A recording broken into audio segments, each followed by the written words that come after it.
Mark your calendars. October 20th to 22nd is C3 Comics Curing Cancer, a 3-day charity event taking place right here on YouTube across multiple channels. There will be auctions with comics and original art, giveaways, and more, with all proceeds going to the American Cancer Society to help fund cancer research. Follow Comics Curing Cancer on Instagram. There may still be time to donate items, and of course, monetary donations are always welcome. And hey, check it out, C3 has its very own exclusive variant courtesy of the Comic Mint, Unnatural Order #1 from Vault Comics, with cover art donated by Matt Wilson. So remember, October 20th to 22nd, C3 is for a great cause and a great example of what this community can achieve when we work together. Last year was a huge success, and I think we can all help make this an even bigger one. I'm Actual Dracula, and welcome to my video channel, and welcome to my video, where I'm going to be talking about the Comic Book Community Awards, specifically one category, the one I've been nominated in as a finalist. And no, it's not what you're thinking, Best Mustache, more like Best Mustard, because this category is the best comedic content creator in the history of YouTube. And Mustard is very funny, and because you can play a fun prank on your friends where you squirt mustard all over their white shirt, and they get very mad and very frustrated.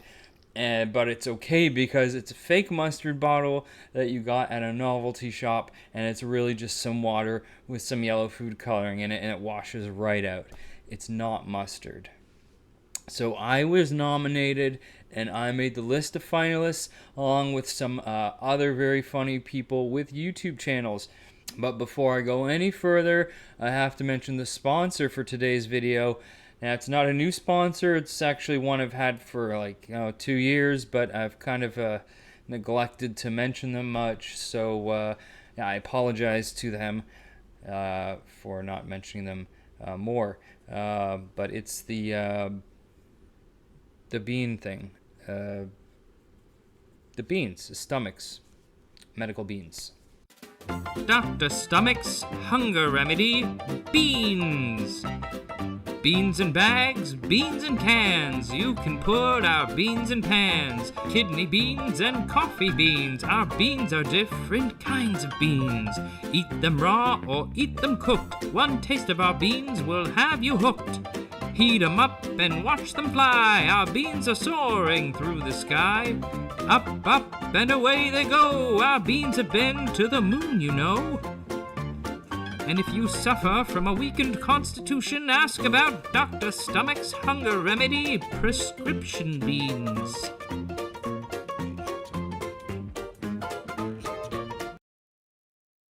Okay, so thank you, Stomachs, for your wonderful beans. I've never actually tried their, regular beans, food beans, beans just for eating, but I can speak on the efficacy of the medical beans, their, prescription beans. Last year, I had a really bad case of COVID-19, the Wuhan super virus that swept the globe and created all kinds of problems. It was a great big mess. Anyhow, I'm not sure how I got it, but I did, and the doctor said it was the worst case they'd ever seen. And, they tried everything. Different flavors of kombucha, massive doses of ivermectin. Nothing was working. So I said, you know what have I got to lose? Give me the beans. And it was kind of a Hail Mary. I heard about these magical beans, that they could cure all kinds of ailments, including hunger. So I got a prescription and took the beans, and wouldn't you know it, it worked. Worked like a charm. I was cured. So no thank you to the doctors at the hospital, but a huge thank you to Dr. Stomach, whose beans eradicated the virus, and I believe will be the final solution for all strains and mutations of coronavirus in the future. And so, regardless of, how you feel about the whole vaccine situation, the beans make it irrelevant, okay? No jab necessary. You just pop the can and eat them like you would any other can of beans, whether it's cannellini beans with some olive oil drizzled over them, or baked beans eaten cowboy style next to the campfire. These beans are just like that, and they actually look like they might be kidney beans, except that they've been injected with a powerful narcotic. And the ironic thing is, the one thing these kidney beans have not been proven to be effective against: kidney disease. Go figure. So keep that in mind. They say comedy is subjective, but I would have to wholeheartedly disagree with that. Something is either funny or it's not, and it's up to each individual to decide that for themselves. Everyone has their own unique sense of humor, and what they find funny or not funny depends on the personality and experiences of that individual or subject. For example, some people really like The Big Bang Theory. Me, I'm more of a Young Sheldon guy. But one thing we can all agree on is that they are both really, really great shows. Classic comedy that will stand the test of time. So today I'm going to do a breakdown on all 5 channels that have been nominated for the Most Comedic Content Award at the CBC Awards, Comic Book Community Awards, and give my analysis on the style of humor and tomfoolery you may expect to find on each channel. So first up, we have Council of Comics, which is a 4-man power council composed of Sever 884-5? Sever SVR 845 or 845. The letters and numbers guy. And then there's Cliff, Green Shirt guy, and Phil. Now, I must admit, I was not too familiar with them until recently, but I heard they do very observational humor, sort of like Seinfeld or Curb Your Enthusiasm, real slice of life type stuff. But I watched a few of their videos, and I gotta say, I did not really see much of that. It was more like, you know what it reminded me of was, did you ever see Encino Man, the Frozen Caveman movie? Yeah, these guys reminded me of that a lot, particularly the drug-head friend character played by Pauly Shore. Yes, there was some Brendan Fraser-style physical comedy in some of their videos, but it was mostly that, free-form, freestyle, off-the-cuff material that Pauly Shore is known for. So the numbers, letters guy, SVR 845. I don't know what the deal with that name is, guy. I don't know. Couldn't find your real name, so your numbers.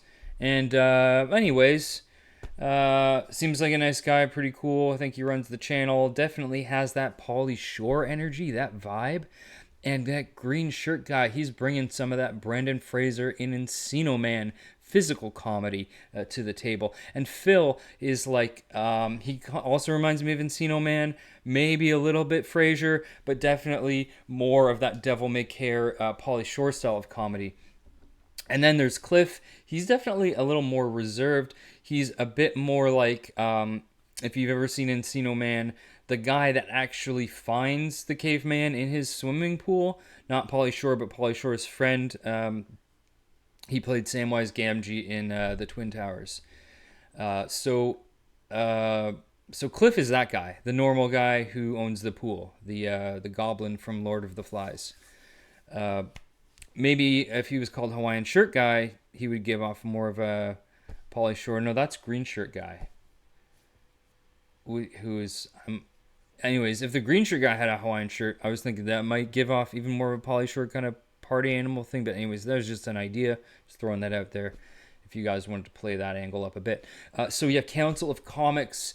If you're a fan of Pauly Shore or Encino Man or Brendan Fraser, he played the caveman in Encino Man. If you like that stuff, check out Council of Comics. Next up is Matt, aka Comics by the Bay. Matt's a great guy. I had the pleasure of meeting him at Heroes Con this year. And funny guy. But his sense of humor is a little niche. Maybe not for everyone, as he's really into surfing. And to his detriment, perhaps, all of his material is surfing related. All of his jokes and goofs and farcical behavior have to do with surfing and surf culture and hanging 10 and going stoned on the beach. So if that's not really your thing, maybe he's not for you. But if you like that sort of Pauly Shore kind of hippie burnout sort of humor, if you like Pauly Shore, you'll love Comics by the Bay.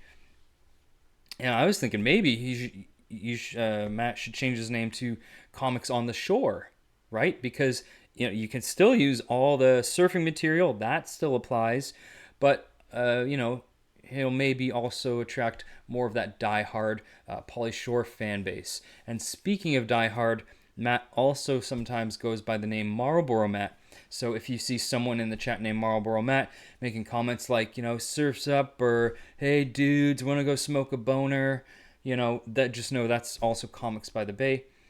And he calls himself Marlboro Matt because his favorite movie is Harley Davidson and the Marlboro Man, starring Bruce Davis and John Donson. Next is Whack Comics, and these guys are nuts. All right, they're called Whack because they're wacky, and but they really push it to the limits, and they toe that line between wacky and downright deranged, and they do all kinds of crazy stuff, like rip up their comics, make their guests show their feet, set their hair on fire, eat their own hair, all kinds of crazy stuff. So Whack Comics is Tyler Lee and Tyler, but it is also Ignacio and Lisa. Now Lee is really funny. I love his sense of humor. It kind of reminds me of Pauly Shore a little bit. Someone like that, a bit of a rascal and a troublemaker. He uses lots of crazy slang that old-timers may not get. So very much, kind of like Pauly Shore's character, the Weasel from Encino Man. It's immediately what I thought of. Tyler's sense of humor is a little different. He likes to stir the pot, and he doesn't play by the rules. He reminds me a little bit of Pauly Shore, actually, but more of Michael DeLuise, who played the jock bully antagonist in the movie Encino Man. Now, Lisa, she's married to Tyler, so she's got to have a great sense of humor, given that she's married to that clown. And I mean clown in the sense that he's an entertainer. He likes to make us laugh, not clown, like one of those creeps that murders children and buries them under their floorboards. Anyhow, with Lisa, it's kind of a fish out of water story in that Tyler threw her into the pool full of piranhas that is Whack Comics. And, one of my favorite fish out of water stories is the movie Encino Man, which is about a caveman who was frozen, and he gets thawed out in modern day, and he has to become accustomed to this new world. And so Lisa kind of reminds me a bit of that, of Encino Man. Brendan Fraser, that is, who he plays the caveman. Which leaves us with Ignacio, a.k.a. Mr. Nacho Man. He's a very talented artist and a whore. So he has 2 full-time jobs. And he brings his unique third world perspective to Whack Comics, as he hails from the murky and mysterious Americas south of the equator. He's witty and intelligent and beloved by all. So, if I had to compare him to another comedian or entertainer, I'd say, he's like a perfect blend of Brendan Fraser and Pauly Shore. And I also forgot to mention that Lee is Australian, and Tyler is from India. He's from Indiana. And so if you simply just don't get their humor, that's probably why. Next up is my guy Freaky Louie. I love him, you love him, even Ray Romano loves him, because everybody loves Louie. In addition to being a funny guy, Louie is a force for good. He's a big supporter of others in the community. He makes the best shout-out videos, hands down. But is he funny? Well, that depends on how you define funny. Webster's dictionary defines it as having a foul odor or having the style and feeling of older African American music, such as soul or gospel, or odd or quaint in appearance or feeling. So yes, I think this all applies to Louie, who, I've heard Louie compared to young Al Yankovic, Weird Al Yankovic, because he does these song parodies like Weird Al. So I get that, but he also has this, carefree attitude and like the off-the-wall comedy stylings of like a Pauly Shore or someone like that. And I'm immediately reminded of Pauly Shore in Encino Man or even Biodome. Okay, now Biodome was a 1996 feature film starring Pauly Shore and Stephen Baldwin. The plot of which revolves around two clumsy, dim-witted slackers who, while on a road trip, they look for a toilet in what they believe is a shopping mall, but the shopping mall turns out to be a biodome, a form of a closed ecological system in which 5 scientists are about to be hermetically sealed for a year. The film has themes of environmentalism combined with drug use, sexual innuendo, and toilet humor. Pee and poo. And the movie also gained a record low score of 1 out of 100 on Metacritic and is often considered to be one of the worst films ever made.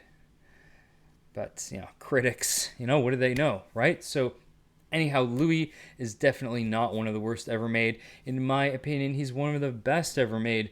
In fact, if I had to be locked up in a biodome with anyone for a year, it would be Louis. And that would actually be perfect because I've, on more than one occasion, been heralded as the Stephen Baldwin of YouTube, the perfect companion to Louis' Pauly Shore-style antics. As for me... What about actual Dracula? Do you don't like actual that guy? Dracula? You want to play? Well, my sense of humor and style of comedy really runs the gamut. You can expect some broad physical comedy along the lines of Charlie Chaplin, Three Stooges, Karl Marx, Buster Keaton, etc. But then maybe I'll go from Buster Keaton and I'll tap into something more subtle like a Michael Keaton, from Multiplicity or Much Ado About Nothing. Then I might do a 180, go from Michael Keaton and give more of a dramatic performance along the lines of a Diane Keaton from Book Club and Darling Companion.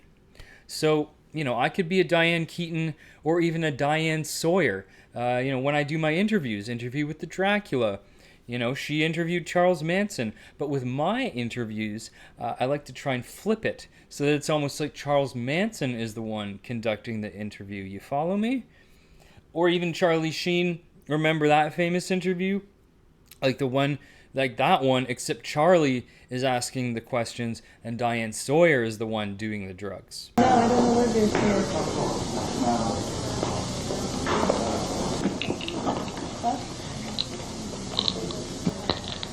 Oh, God. Remember she said... And I don't even think that was Diane Sawyer, but you get what I'm saying. Also, what about hashtag winning? Let's bring that back. Let's make winning the official motto and hashtag of this year's CBC Awards. But back to Diane Sawyer. Like her, I'm not afraid to ask the controversial questions like, what do you think about AI? I won't hold back. I'm no holds barred. Just like Diane Sawyer or even Tom Sawyer. I'm not talking Mark Twain. I'm talking Rush, Tom Sawyer, Geddy Lee, Alex Lifeson, Neil Peart, Canadian content. That's what I bring to the table, that Canadian rock icon energy. People have often described me as the Neil Peart of YouTube because I'm such an insane drummer. Metaphorically, of course, I don't actually know how to play the drums, but in the sense that this camera is my drum kit, and my microphone is my drumstick, and my heart beats out the rhythm, and this video is my song. And my hands are they play the guitar and the bass. One on each hand. Catch the mist, catch the myth, catch the mystery, catch the drift, you follow me? So I'm like the song Tom Sawyer, but I'm also like Sawyer from Lost. A little rough around the edges, a little bit of a rogue, a loose cannon, if you will. And people say I'm the bad boy of YouTube because that's what it appears at first glance, but really, I'm just a nerd that wears glasses and likes to read.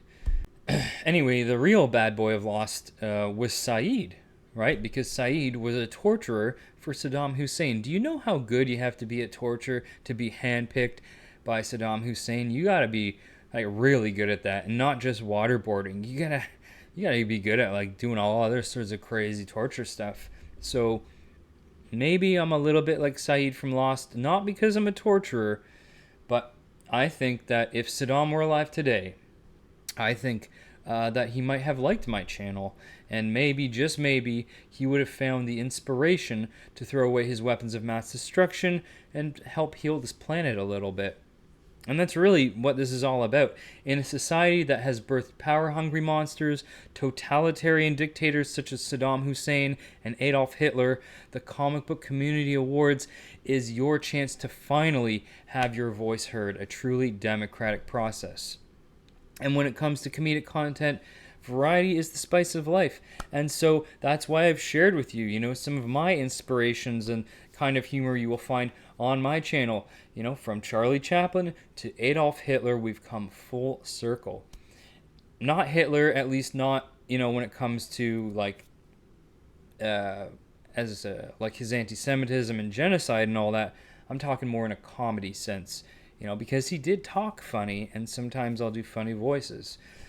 All right, so before I dig a hole too deep, for myself, just know that with some of these other channels, you may get that Pauly Shore style stoner buffoonery, but if you're looking for clean, classic scripted comedy in the tradition of a Bob Hope or a Bill Cosby, I'm your guy, okay? And maybe that's not your thing, and that's okay. I'm sure that among all of the content and all these channels, there's something for everyone.